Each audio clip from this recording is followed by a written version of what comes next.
사랑의 은혜가 풍성하신 아버지 하나님, 지난밤도 평강 가운데 우리에게 쉼을 주시고 은혜의 새날을 열어주심에 감사를 드립니다. 이 시간 은혜를 사모하며 주님 앞에 나온 심령마다 생명의 말씀으로 채워주시고 성령으로 충만케 하여 주옵소서. 오늘 하루 하나님의 전신갑주를 취하고 깨어 기도함으로 마귀와의 영적 전투에서 승리케 하여 주시고, 이 아침 성령님을 의지하며 기도할 때에 우리 안의 모든 견고한 진들이 무너짐을 경험케 하여 주옵소서. 세상을 이기신 승리의 주 예수님의 이름으로 기도드리옵나이다. 아멘. 하나님의 말씀 구약 열왕기상 22장 29절부터 40절까지 말씀입니다. 열왕기상 22장 29절부터 40절까지 말씀 합독하시겠습니다. 이스라엘의 왕과 유다의 여호사밧 왕이 길르앗 라못으로 올라가니라. 이스라엘의 왕이 여호사밧에게 이르되, 나는 변장하고 전쟁터로 들어가려 하노니 당신은 왕복을 입으소서 하고, 이스라엘 왕이 변장하고 전쟁터로 들어가니라. 아람 왕이 그의 병거의 지휘관 32명에게 명령하여 이르기를, 너희는 작은 자나 큰 자와 더불어 싸우지 말고 오직 이스라엘 왕과 싸우라 한지라. 병거의 지휘관들이 여호사밧을 보고 그들이 이르되, 이가 틀림없이 이스라엘의 왕이라 하고 돌이켜 그와 싸우려 한즉 여호사밧이 소리를 지르는지라. 병거의 지휘관들이 그가 이스라엘의 왕이 아님을 보고 쫓기를 그치고 돌이켰더라. 한 사람이 무심코 활을 당겨 이스라엘 왕의 갑옷 솔기를 마친지라. 왕이 그 병거 모는 자에게 이르되, 내가 부상하였으니 너의 손을 돌려 내가 전쟁터에서 나가게 하라 하였으나, 이날에 전쟁이 맹렬하였으므로 왕이 병거 가운데 붙들려 서서 아람 사람을 막다가 저녁에 이르러 죽었는데 상처에 피가 흘러 병거 바닥에 고였더라. 해가 진녘에 진중에서 외치는 소리가 있어 이르되, 각기 성읍으로 또는 각기 본향으로 가라 하더라. 왕이 이미 죽음에 그의 시체를 메어 사마리아에 이르러 왕을 사마리아에 장사하니라. 그 병거를 사마리아 못에서 씻음에 개들이 그의 피를 핥았으니 여호와께서 하신 말씀과 같이 되었더라. 거기는 창기들이 목욕하는 곳이었더라. 아합의 남은 행적과 그가 행한 모든 일과 그가 건축한 상하궁과 그가 건축한 모든 성읍은 이스라엘 왕 역대 지략에 기록되지 아니하였느냐. 아합이 그의 조상들과 함께 자매 그의 아들 아하시아가 대신하여 왕이 되니라. 아멘. 이 시간 우리를 다시 일으키시고 새롭게 하실 말씀을 기대하며 함께 나아가기를 원합니다. 아람 왕 베나닷이 어마어마한 병력을 모아서 두 차례나 이스라엘을 침략했지만 모두 패배하고 말았습니다.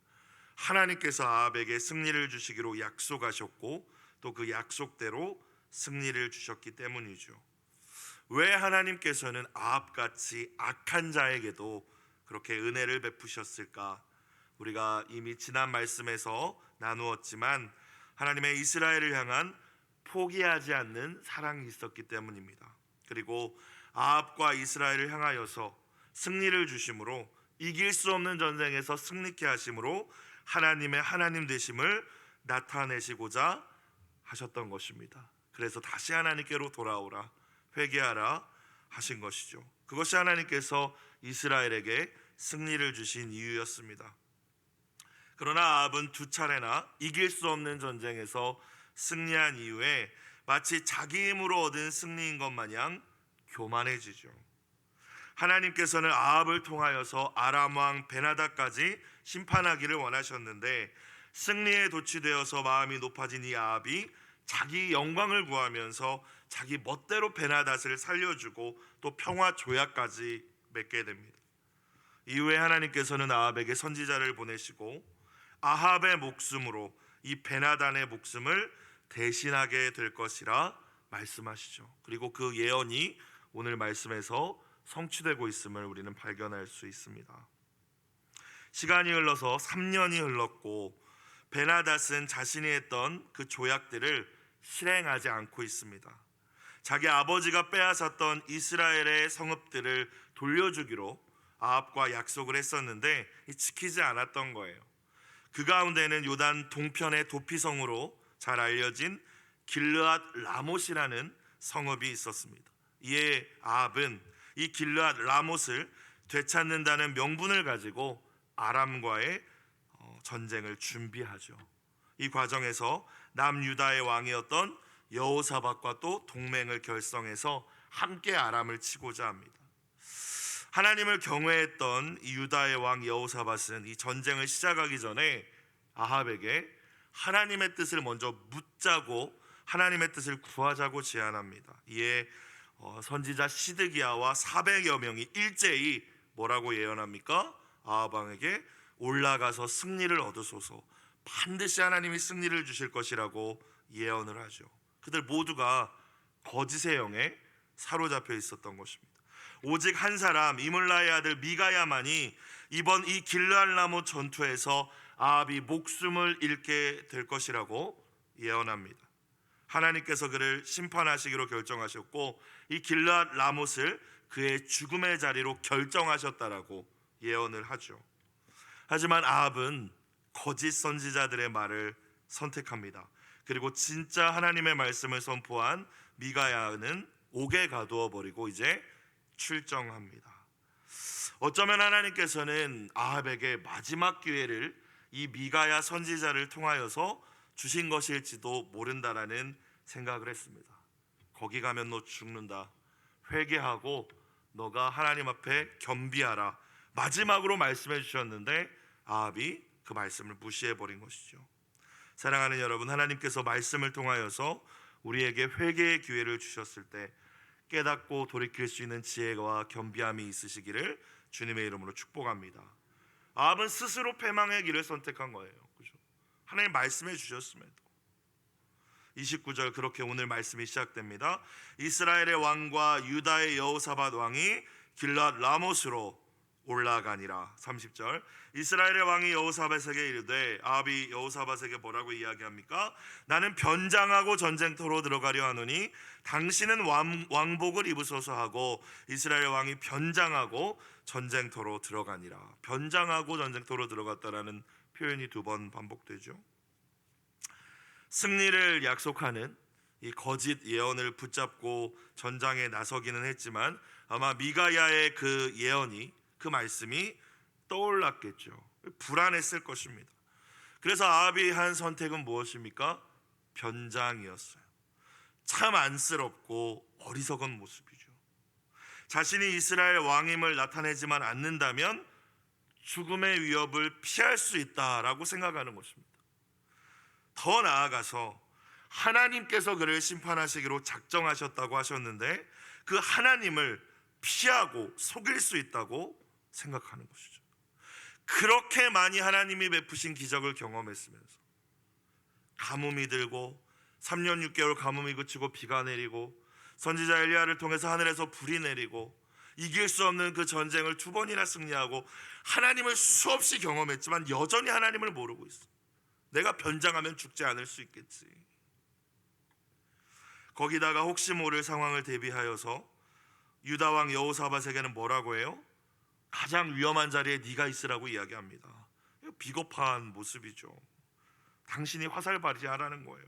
당신은 왕복을 입으소서, 나는 변장하고 들어가겠습니다. 아합의 모습을 보니까 머리만 모래 속에다 박고 있는 타조의 모습이 생각났어요.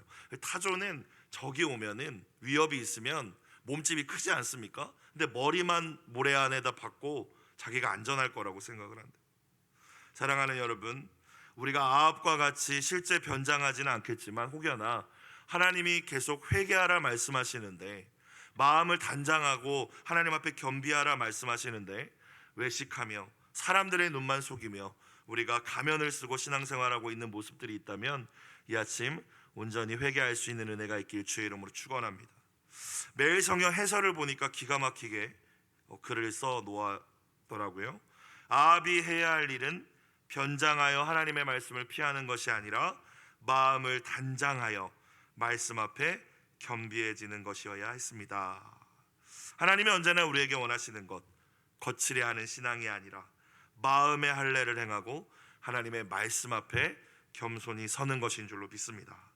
자, 이제 전투를 시작하기 전에 아람 왕 베나닷이 자신의 지휘관들을 소집하여 명령합니다. 31절.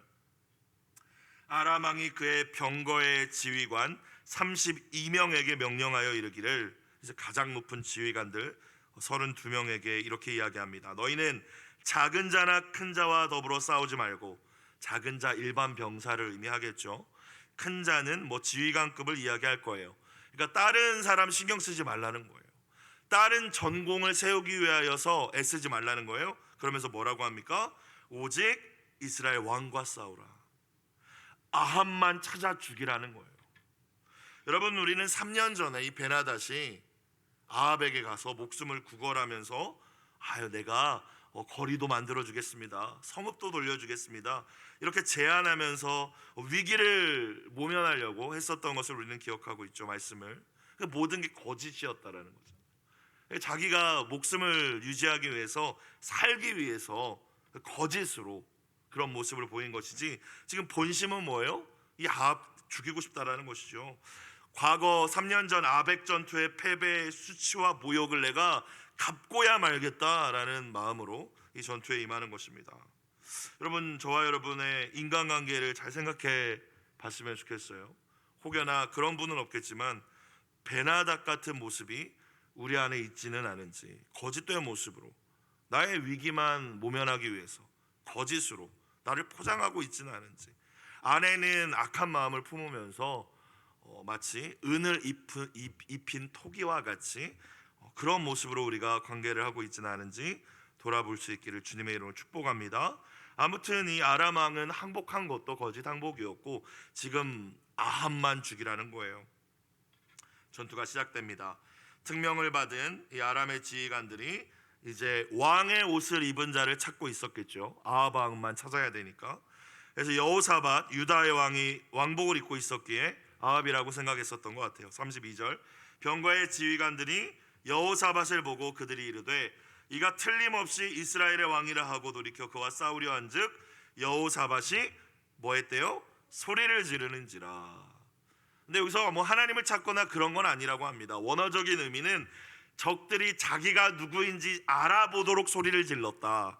그래서 나 아합 아니야? 이렇게 소리를 질렀던지, 얼굴을 보여주면서 소리를 질렀던지 상상해 볼 수 있겠죠. 그러니까 소리 지르는 거예요. 으아 하면서 자기가 위협에 32명의 전차 부대가, 말이 끄는 그 시대의 고대 사회에서 병거라고 하면요, 이 시대 탱크입니다. 근데 32명의 지휘관이 나만 쫓아온다고 생각해 보세요. 왜 소리 지르지 않겠습니까? 살려달라고. 여호사밧이 그랬다라는 거예요. 자, 그런데 33절 말씀 봅시다. 병거의 지휘관들이 그가 이스라엘의 왕이 아님을 보고 쫓기를 그치고 돌이켰더라. 그냥 말씀을 보면 아합 왕만 죽이라고 했으니까 돌이켰나 보다 그냥 우리가 생각할 수도 있었겠지만, 여러분, 전쟁 상황이지 않습니까? 그리고 이스라엘과 유다가 연합하여서 아람과 전쟁하고 있는데, 지금 32명의 지휘관이 지금 죽자고 막 쫓아가고 있었습니다, 여호사밧을. 근데 그가 소리 지른다고 아합 아니라고 그냥 돌이킨다고요? 여러분, 하나님이 개입하신 것이죠. 하나님이 유다의 여호사밧은 지켜주신 줄로 믿으시길 주의 이름으로 축원합니다. 아합만 죽이라고 했다고 그냥 살려둔다고요? 유다의 왕인데? 그럴 일은 만무하죠. 하나님의 도우심이 있었기에 하나님이 여호사밧을 보호하신 것이죠. 그의 소리 지름도 하나님이 들어주신 줄로 믿습니다. 우리가 말씀을 보면 이 여호사밧은 아버지 아사와 같이, 아사의 통치 전반기를 의미하겠죠, 여호와 보시기에 정직한 왕이었다라고 평가하고 있어요. 물론 그의 흠이라고 하면 사람을 가리지 않고 다 좋아했다라는 거예요. 그래서 아합과도 친하게 지내고 아합의 아들 아시아와도 친하게 지내고, 이게 그의 흠이어서 악한 자들과 동행했던 것, 그의 연약함이었지만 하나님께서는 그의 소리 지름에도 그의 신음에도 응답하시고 그를 보호하시고 역사하여 주셨는 줄로 믿습니다. 이 귀한 주님의 보호하심이 사랑하는 여러분과 우리의 자녀들에게도 언제나 함께 하시기를 주의 이름으로 축복합니다. 소리만 질러도 하나님께서 32명의 지휘관들이 떠나가게 하셨는데, 자, 아합은 어떻게 됐을까요? 자, 일반 병사처럼 변장해서 안 죽으려고 스스로 어떻게 자신을 지켜보려고 했던 아합, 34절 말씀 봅시다. 한 사람이 무심코 활을 당겨 이스라엘 왕의 갑옷 솔기를 마친지라 라고 기록되어 있죠. 이 한 사람이 아람 쪽인지 이스라엘 쪽인지도 기록되어 있잖아요. 그러니까 전투가 치열하니까 조준 사격을 한 게 아니라 막 안 보고 막 쐈다는 의미가 있지 않겠습니까? 그러니까 누군가가 화살을 쐈는데 그 치열한 전투 가운데 그 화살이 하필 아합 왕의 입장에서 표현한다면 속된 말로 재수없게 아합 왕에게 날라왔고 갑옷 솔기를 뚫고 들어옵니다. 갑옷 솔기라고 하면요, 갑옷과 갑옷 사이의 이음새 부분이라고 해요. 연약하죠. 그 부분은 방어할 수 없는 부분. 하필 재수없게 아합 입장에서는 그 무심코 쏜 화살이 갑옷 솔기로 들어와서 아합이 치명상을 입습니다. 여러분, 하지만 이것이 무심코 그는 화를 당겼는지 모르지만 저와 여러분은 알고 있습니다. 이 상황을 주관하시는 분이 누구십니까? 하나님이시죠. 하나님이 주관자이심을 믿으실 수 있길 주의 이름으로 축복합니다. 아합이 변장하여서 아람 군대와 지휘관들의 눈은 속일 수 있었는지 모르겠지만 하나님의 불꽃 같은 눈은 속일 수 없었죠. 하나님께서는 그를 계속해서 주목하고 계셨을 거예요. 그를 향하여서 화살을 당겨 조준하고 계셨다라는 것이죠. 시편 7편 12절, 사람이 회개하지 아니하면 그가 그의 칼을 가시며 그의 활을 이미 당기어 예비하셨도다. 아람 병사이든 이스라엘 병사이든 그 한 사람이 무심코 당긴 활이 아합을 향하여 정확히 조준된 하나님의 심판의 활이었던 것입니다. 단단한 갑옷도 튼튼한 병거도 변장도 아무 소용이 없었죠. 사랑하는 여러분, 언제나 우리가 살 길은 말씀 앞에 겸비함으로 나아가 회개하는 것임을 깨달으실 수 있기를 주의 이름으로 축복합니다. 다른 어떤 것으로 나를 보호하려고 해도, 내 평안을 내가 추구하려고 해도 얻을 수 없다라는 거예요. 자, 중상을 입은 아합이 어떻게 이야기합니까? 34절 후반부, 왕이 그 병거 모는 자에게 이르되 내가 부상하였으니 너의 손을 돌려 내가 전쟁터에서 나가게 하라. 아합이 느꼈을 거예요, 그렇죠? 이거는 빨리 치료해야지 내가 살 수 있겠다, 전투를 할 수 없겠다, 이 전장에서 나가야겠다라고 이제 결정을 한 거예요. 그러나 하나님이 허락하시지 않았습니다. 35절, 이날의 전쟁이 맹렬하였으므로 왕이 병거 가운데 어떻게 됐대요? 붙들려 서서 나갈 수 있었어요, 없었어요? 없었다라는 거예요. 서서 아람 사람을 막다가 저녁에 이르러 죽었는데 상처에 피가 흘러 병거 바닥에 고였더라. 둘러싸여서 도망갈 수 없는 상황 속에서 계속 적군을 막다가 이 상처로 인한 과다출혈로 인하여 아합이 죽죠. 자, 이제 지휘관을 잃은 이스라엘 군대는 퇴각합니다. 36절, 해가 진녘에 진중에서 외치는 소리가 있어 이르되 각기 성읍으로 또는 각기 본향으로 가라 하더라. 그리고 이스라엘 역사상 가장 악한 왕으로 평가받는 이 아합도 결국 죽음을 맞이합니다. 37절, 왕이 이미 죽음에 그의 시체를 메어 사마리아에 이르러 왕을 사마리아에 장사하니라. 시신을 사마리아 왕궁에 장사했다라는 말씀이죠. 우리는 바로 앞장에서 아합이 나봇을 죽이고 그의 포도원을 빼앗은 이후에 엘리야를 통하여서 그에게 주었던 예언을 기억합니다. 개들이 나봇의 피를 핥은 곳에서 너의 피도 핥게 될 것이다. 그런데 오늘 말씀 37절까지만 보면 전장에서 죽긴 죽었지만 왕궁에 편안하게 장사된 것처럼 보이죠. 이 말씀은 어떻게 된 건가? 근데 38절에 가보면 하나님의 말씀은 한 말씀도 땅에 떨어지지 않는다는 사실을 우리는 발견할 수 있습니다. 38절, 그 병거를 사마리아 못에서 씻음에 개들이 그의 피를 핥았으니. 자, 그리고 뭐라고 돼 있어요? 함께 읽겠습니다. 시작. 여호와께서 하신 말씀과 같이 되었더라. 아멘. 아멘. 거기는 창기들이 목욕하는 곳이었더라. 그의 인생의 결말이 치욕스러웠음을 강조하기 위한 표현이겠죠. 그리고 말씀에 성취되었다라는 것을 성경은 기록하고 있습니다. 아람 왕 베나닷의 생명 대신에 하나님께 묻지도 않고 교만하여 네 맘대로 살렸던 그 베나닷 대신 너의 생명을 내가 취하겠다. 그 말씀이 성취되었고, 네가 나봇을 그렇게 죽이고 그의 포도원을 빼앗았느냐? 그의 피를 핥은 곳에서 개들이 너의 피도 핥을 것이다. 그 말씀이, 그 예언이 성취됐습니다. 한 말씀도 땅에 떨어지지 않았어요. 하나님은 언제나 말씀하시고 그 말씀대로 성취하는 분이심을 믿으실 수 있기를 주의 이름으로 축복합니다. 오늘 큐티의 제목, 여호와께서 하신 말씀과 같이죠. 말씀과 같이. 하나님 앞에 선다는 것은 하나님의 말씀 앞에 서는 것입니다. 하나님을 경외한다는 것은 그분의 말씀을 경외하는 것입니다. 그래서 하나님의 말씀을 대하는 우리의 태도가 곧 하나님을 향한 우리의 신앙이라는 거예요. 시편 1편은 뭐라고 이야기합니까? 복 있는 사람, 진짜 행복한 사람, 하나님의 축복을 받은 사람이란 말씀을 즐거워하여 주야로 묵상하는 자라고 이야기하고 있죠. 그것이 주님과 동행하는 것이기에 말씀과 함께하는 삶이 하나님과 함께하는 삶임을 깨달으실 수 있기를 주의 이름으로 축원합니다. 우리가 정말로 하나님은 말씀하시는 하나님이시다, 그리고 그 말씀대로 성취하시는 분이시다, 이 사실을 진짜 믿는다면 그 말씀을 생명으로 여기고 매일 읽고 묵상하고 암송하고 붙잡고 기도하고 말씀 앞에 때로는 회개하고 말씀의 인도하심을 받으며 살아가셔야 하지 않겠습니까? 어제 주일이었는데 주일 말씀 제목 기억하십니까? 본문은 기억하십니까? 광고면에 있었던 한 주의 기도의 제목은 여러분 기억하십니까? 여러분, 정말로 주님의 말씀이 내 발의 등이요 내 길의 빛이니이다, 머리로는 다 아는데 정말 그렇게 살고 계십니까?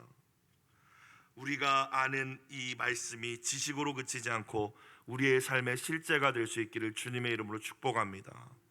하나님은 말씀하시고 말씀대로 성취하시며 말씀으로 우리를 인도하시는 분이시기 때문입니다. 마지막 39절 40절, 아합의 남은 행적과 그가 행한 모든 일과 그가 건축한 상하궁과 그가 건축한 모든 성읍은 이스라엘 왕 역대지략에 기록되지 아니하였느냐? 아합이 그의 조상들과 함께 잠에 그의 아들 아하시아가 대신하여 왕이 되니라. 이 아들 아하시아도 악한 왕이었고 2년밖에 통치하지 못합니다. 39절에 그가 건축한 것들이 많았었던 것 같아요. 특별히 상하궁이라는 것은 그의 궁전을 아주 사치와 향락으로 지었다라는 것을 상징하는 것입니다. 세상적인 잣대로 보았을 때 사실 아합 나름대로 업적이 있던 왕입니다. 정치적인 업적도 있었고요, 또 군사적인 업적도 하나님이 주신 승리이긴 했지만 있었습니다. 건축을 관련해서 또 많은 업적들이 있었다라고 오늘 말씀에 또 마지막에 기록되어 있죠. 그러나 하나님이 보실기에, 하나님 나라 관점으로 볼 때 이스라엘 왕으로서 최악의 왕이었습니다. 가장 악한 왕 아합, 가장 악한 왕비 이세벨이라고 알려져 있지 않습니까? 여러분, 우리의 인생의 최종 평가는 하나님의 심판대 앞에서 이루어진다는 사실을 기억할 수 있기를 주님의 이름으로 축복합니다. 이 땅의 업적을 위하여 살지 마십시오. 이 땅에 많은 건축물을 세우는 것이 하나님 보시기에는 아무 의미 없다라는 것입니다. 예수님처럼 섬김의 삶을 통하여서 하나님 나라의 업적을 쌓아가는 저와 여러분과 우리들의 자녀들이 되기를 주님의 이름으로 축원합니다. 오늘 매일 성경 공동체 기도 제목 뭐라고 되어 있나요? 우연도 하나님의 장중에서 주의 말씀을 성취하는 도구로 사용하시니 매 순간 의지하게 하소서. 하나님의 손 안에서 우연처럼 보이는 일들도 하나님 말씀을 성취하는 도구로 사용하시니 우리가 해야 될 일은 매 순간 누구를? 하나님을 의지하는 것, 말씀을 의지하는 것, 그렇게 승리하는 귀한 하루가 되시기를 주님의 이름으로 축원합니다. 기도드리시겠습니다. 말씀하시고 말씀을 성취하시는 신실하신 하나님 아버지, 하나님과 사람들 앞에 변장하는 거짓 믿음을 벗어버리고 겸손하고 진실하게 하나님을 섬기게 하여 주시옵소서. 회개하라 돌이키라 말씀하실 때에 교만한 마음을 내려놓게 하여 주시고 겸손히 회개할 수 있는 은혜를 부어 주시옵소서. 하나님, 우리 삶 속에 일어나는 모든 일들을 통하여 우리에게 말씀하시는 그 하나님께 더욱 민감할 수 있도록 도와주시고 매 순간 하나님만을 더욱 의지하는 저희가 될 수 있도록 은혜를 베풀어 주시옵소서. 드려진 예물을 받아주시고 눈물의 기도에 주님 선하게 응답하여 주옵소서. 예수님의 이름으로 기도드리옵나이다. 아멘. 주기도문 드리겠습니다. 하늘에 계신 우리 아버지, 아버지의 이름을 거룩하게 하시며 아버지의 나라가 오게 하시며 아버지의 뜻이 하늘에서와 같이 땅에서도 이루어지게 하소서. 오늘 우리에게 일용할 양식을 주시고 우리가 우리에게 잘못한 사람을 용서하여 준 것 같이 우리 죄를 용서하여 주시고 우리를 시험에 빠지지 않게 하시고 악에서 구하소서. 나라와 권능과 영광이 영원히 아버지의 것입니다. 아멘.